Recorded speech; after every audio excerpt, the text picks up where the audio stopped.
Growing up in nomadic Somalia, storytelling was interwoven with daily life. Every night around the bonfire, each person would share a story from their day, herding the animals, or a folk tale. I remember no one ever told the same story twice. Someone might take a familiar tale, but then come back with a new twist, a new angle. Sometimes a story would be created right there in the circle. Someone is starting a line and others just adding to it. There was always this musical quality to it: repetition, rhythm, call and response. In A Song of Her Own, Kim, the protagonist's family, uses the refrain, ha, hey, yeah, during the storytelling. And it means yes, and then, and it's a way of keeping the connection alive between the storyteller and those listening. I remember sitting in those circles with my family and feeling transported. And that way of telling stories is very much alive in A Song of Our Own. When I came to the United States as a teenager and learned to read and write for the first time, writing felt like discovering a new language for something that I deeply understood. I still, even now, hear and visualize this story internally before I write it. So the oral tradition never left me. Writing just gave it another level of depth.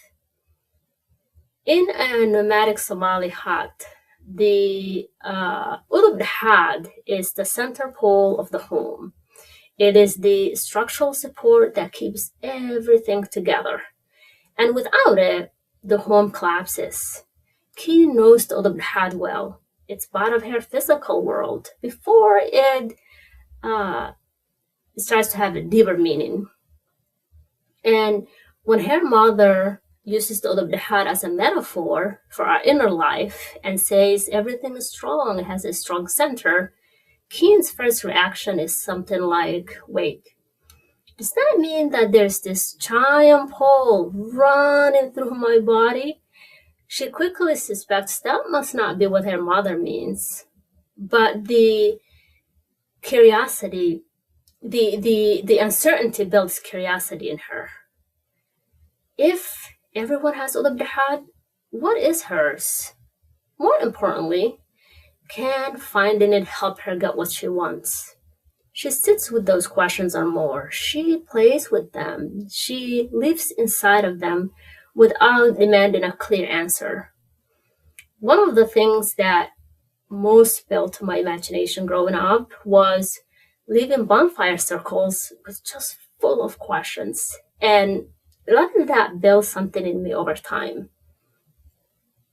I chose these concepts because I wanted Keen's inner journey to be anchored culturally and her search for herself not abstract but grounded in something from her own world.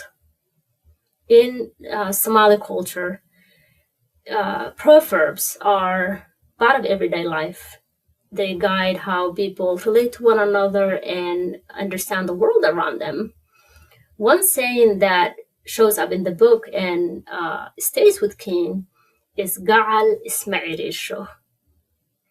And it means dear ones don't crowd each other, or that people, at their core, are close to each other.